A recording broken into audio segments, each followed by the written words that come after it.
After 6 million years of boredom, the evolutionary ascent of our species from the last common ancestor with the chimpanzee, something extraordinary happened to us less than 100,000 years ago, which, by the way, is long after we'd become anatomically modern. It was a kind of emergence into consciousness less than 100,000 years ago, really less than 40,000 years ago, when we became fully symbolic creatures. And this great change has been defined as the single most important step forward in the evolution of human behavior, is intimately associated with the emergence of the great and transcendent rock and cave art all around the world. And over the last 30 years, researchers led by Professor David Lewis Williams at the University of Witwatersrand in South Africa and many others have suggested an intriguing and radical possibility, which is that this emergence into consciousness was triggered by our ancestors' encounters with visionary plants and the beginning of shamanism. If you analyze the cave art, there's not time to go into the details here, but there are so many details that make it clear that this was an art of altered states of consciousness, of visions, and that plants like the Amanita muscaria mushroom or psilocybin mushrooms appear to have been directly connected with this sudden and radical change. So to investigate this possibility, when I got interested in this mystery, I went down to the Amazon, where there are still surviving shamanistic cultures today, and where they drink the powerful visionary brew ayahuasca, of which the active ingredient is dimethyltryptamine, DMT, which is actually closely related at the molecular level to psilocybin. Now, normally, DMT cannot be activated orally. When we encounter it in the West, it's generally smoked. There's an enzyme in our stomachs called monoamine oxidase, which switches off DMT on contact. But in the Amazon, they've got round this problem, and they say it was the spirits that taught them how to do it. The DMT in the ayahuasca brew is contained in these leaves from a plant that they call chacruna in the Amazon. And there they mix it together with this vine. And out of the 150,000 different species of plants and trees in the Amazon, this is the one that contains a monoamine oxidase inhibitor, which switches off that enzyme in our stomachs and allows the DMT in the leaves, when the two are married together and cooked in water, to be absorbed orally and takes us on a 4-hour journey into extraordinary realms. Now, it's no joke to drink ayahuasca. The ayahuasca brew it has a foul taste, really hideous, and a dreadful smell. And after you've drunk your cup, you'll find within 45 minutes or so that you're sweating, that you're feeling nauseous. Pretty soon you may well be vomiting, you may well have diarrhea. So, nobody's doing this for recreation. And I'd like to add that I don't think any of the psychedelics should be used for recreation. They have much more serious and important mission with humanity. So we're not doing this for fun. But what draws people to ayahuasca again and again to brace themselves for this experience, and you do have to brace yourself, is its extraordinary effects at the level of consciousness. And one of those effects has to do with creativity, and we can see the creative cosmogenic impulse of ayahuasca in the paintings of ayahuasca shamans from Peru, like the paintings of Pablo Amaringo here, those richly saturated colors, the amazing visions that they reproduce.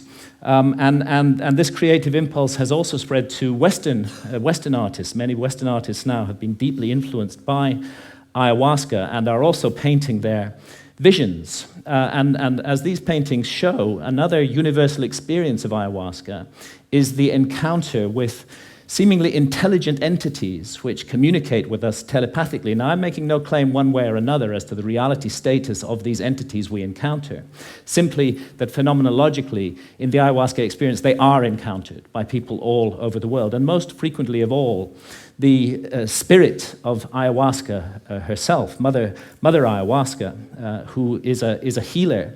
And although she's kind of the mother goddess of the planet, She seems to take a direct personal interest in us as individuals, to heal our ills, to want us to be the best that we can possibly be, to correct errors and mistakes in our behavior that may be leading us down the wrong path. And this is perhaps why, and it's an untold story, really. Ayahuasca has been fantastically successful in getting people off harmful addictions to hard drugs such as heroin and cocaine. Jacques Mabit at the Taquihuasi Clinic in Peru brings heroin and cocaine addicts out there for a month, gives them 12 ayahuasca sessions, and they have encounters with Mother Ayahuasca during those sessions that lead them not to wish to take heroin or cocaine anymore, and more than half leave completely free of their addiction, never return to it, and don't even have withdrawal symptoms. And the same incredible healing work was being done in Canada by Dr. Gabor Mate until the Canadian government intervened and stopped his healing practice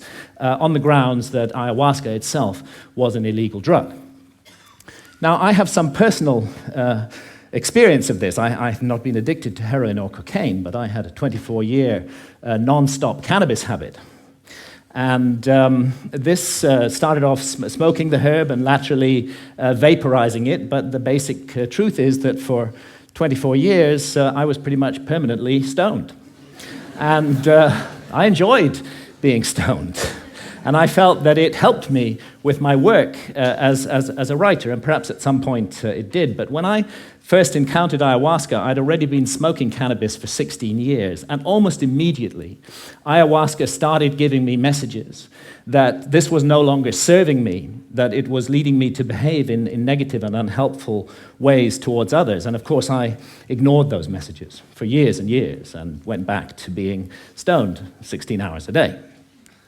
But that negative behavior that ayahuasca was pointing up did actually get worse and worse. I don't want to put down cannabis, and I believe it's the sovereign right of every adult to choose to smoke cannabis if they wish to do so.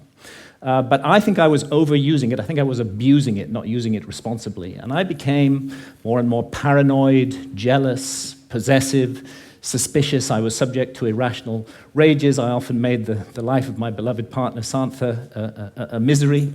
And when I went down for my regular encounter with ayahuasca in October 2011, I was given the most unbelievable kicking by Mother Ayahuasca. And I was put through an ordeal. It was a kind of life review. And it's not an accident that ayahuasca is the vine of the dead. I was shown my death.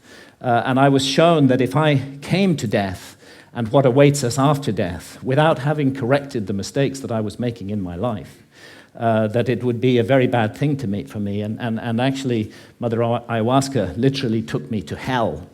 And that hell was a little like this hell painted by Hieronymus Bosch, a truly terrible place, and a little like the place that the ancient Egyptians called the judgment hall of Osiris, where our souls are weighed in the scales in the presence of the gods against the feather of truth, of justice, of cosmic harmony. And I was shown that the path I was walking, my abuse of cannabis and the behavior associated with it, was going to lead me to be found wanting in the judgment, and that I might face annihilation in the world beyond death. So perhaps not surprising that when I came back to England later in October 2011, I gave up cannabis, and I've never smoked it again since then. And actually, and again, I'm speaking only personally with no comment on others' use of cannabis, it's as though a monkey has been lifted off my back. I'm liberated in incredible ways. Far from my creativity being inhibited, I find myself writing much more productively, much more creatively, much more focused, and much more efficiently as well. And I've begun to be able to address those negative aspects of my behavior, which cannabis had revealed, and hopefully to make myself slowly, it's a long progress, into a more nurturing, more loving, more positive person. And this whole transformation, it really has been a personal transformation for me, was made possible by this encounter with death that Mother Ayahuasca gave me. And you know, that leads me to ask, what is death? Our materialist science reduces everything to matter. Materialist science in the West says that we are just meat, we're just our bodies. So when the brain is dead, that's the end of consciousness. There is no life after death. There is no soul. We just rot and are gone. But actually, many honest scientists should admit that consciousness is the greatest mystery of science, and that we don't know exactly how it works. The brain's involved in it in some way, but we're not sure how. Could be that the brain generates consciousness the way a generator makes electricity. If you hold to that paradigm, then of course you can't believe in life after death. When the generator's broken, consciousness is gone. But it's equally possible that the relationship, and nothing in neuroscience rules it out, that the relationship is more like the relationship of the TV signal to the TV set. And in that case, when the TV set is broken, of course, the TV signal continues. And this is the paradigm of all spiritual traditions, that we are immortal souls, temporarily incarnated in these physical forms to learn and to grow and to develop. And really, if we want to know about this mystery, the last people we should ask are materialist reductionist scientists. They have nothing to say on the matter at all. Let's go rather to the ancient Egyptians, who put their best minds to work for 3,000 years on the problem of death, and on the problem of how we should live our lives to prepare for what we will confront after death. And the ancient Egyptians expressed their ideas in transcendent art, which still touches us emotionally today, and they came to certain very specific conclusions that the soul does survive death, and that we will be held accountable for every thought, every action, every deed that we have lived through in our lives. So we better take this precious opportunity to be born in a human body seriously and make the most of it. And in these inquiries into the mystery of death, the ancient Egyptians weren't just exercising their imaginations. They highly valued dream states, and it's now known that they used visionary plants like the hallucinogenic blue water lily. And it's interesting that the ancient Egyptian tree of life has recently been identified as the Acacia nilotica, which contains high quantities of DMT, dimethyltryptamine, the same active ingredient that we find in ayahuasca. Now, it's difficult to imagine a society more different from the society of ancient Egypt than our society today. We hate visionary states in this society. In our society, if we want to insult somebody, we call them a dreamer. In ancient societies, that was praise. And we have erected huge apparatuses of armed bureaucracies who will invade our privacy, who will break down our doors, who will arrest us, who will send us to prison, sometimes for years, for possessing even small quantities of psilocybin or substances like DMT, whether in its smokable form or in the ayahuasca brew. And yet, ironically, DMT is, we now know, a natural brain hormone. We all have it in our bodies, and it's just that its function remains unknown for lack of research. And it's not as though our society is opposed in principle to altered states of consciousness. I mean, billions are being made by the unholy alliance of psychiatrists and big pharma in overprescribing drugs to control so-called syndromes like depression or attention deficit disorder in teenagers. And we have a love affair in our society with alcohol. We glorify this most boring of drugs, despite the terrible consequences that it often has. And of course, we love our stimulants, our tea, our coffee, our energy drinks, our sugar, and huge industries are built around these substances, which are valued because of the way they alter consciousness. But what all these approved altered states of consciousness have in common is that none of them contradict or conflict with the basic state of consciousness valued by our society, which I would call the alert, problem-solving state of consciousness, which is good for the more mundane aspects of science. It's good for the prosecution of warfare. It's good for commerce. It's good for politics. But I think everybody realizes that the promise of a society over-monopolistically based upon this state of consciousness has proved hollow, and that this model is no longer working, that it's broken in every possible sense that a model can be broken, and that urgently we need to find something to replace it. The vast problems of global pollution that have resulted from the single-minded pursuit of profit, the horrors of nuclear proliferation, the specter of hunger, that millions every night go to bed starving, that we can't even solve this problem despite our alert problem-solving state of consciousness. And look what's happening in the Amazon, the lungs of our planet, this precious home of biodiversity. The old-growth rainforest being cut down and replaced with soybean farms so we can feed cattle, so that we can all eat hamburgers. Only a truly insane global state of consciousness could allow such an abomination to occur. And I did a back-of-an-envelope calculation during the Iraq War. It seems to me that 6 months' expenditure on the Iraq war would have solved the problem of the Amazon forever, would be sufficient to compensate the peoples of the Amazon so that no single tree ever needed to be cut down again to garden and look after that amazing resource. But we can't make that decision as a global community. We can spend countless billions on warfare, on hatred, on fear, on suspicion, on division, but we can't get together the collective effort to save the lungs of our planet. And this is perhaps why shamans from the Amazon are now mounting a kind of reverse missionary activity. When I've asked shamans about the sickness of the West, they say it's quite simple.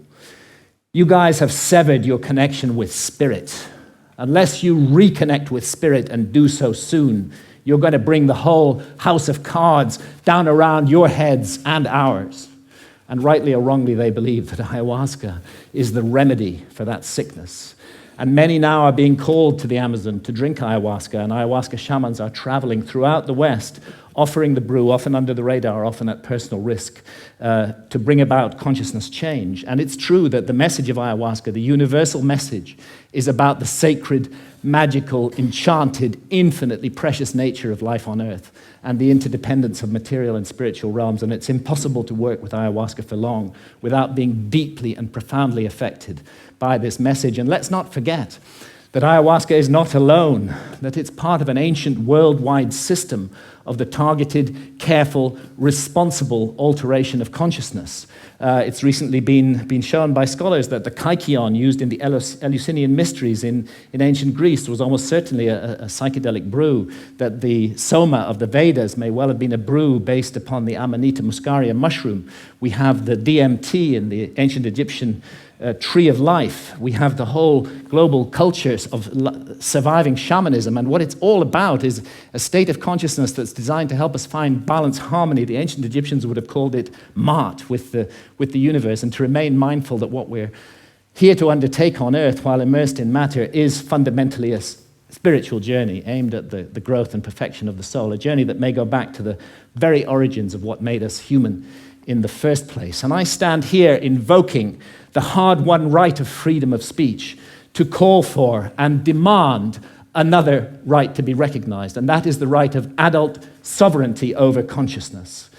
There's a war on consciousness in our society, and if we as adults are not allowed to make sovereign decisions about what to experience with our own consciousness while doing no harm to others, including the decision to use responsibly ancient and sacred visionary plants, then we cannot claim to be free in any way. And it's useless for our society to go around the world imposing our form of democracy on others while we nourish this rot at the heart of society and we do not allow individual freedom over consciousness. It may even be that we're denying ourselves the next vital step in our own evolution by allowing this state of affairs to continue, and who knows, perhaps our immortal destiny as well. Thank you, ladies and gentlemen.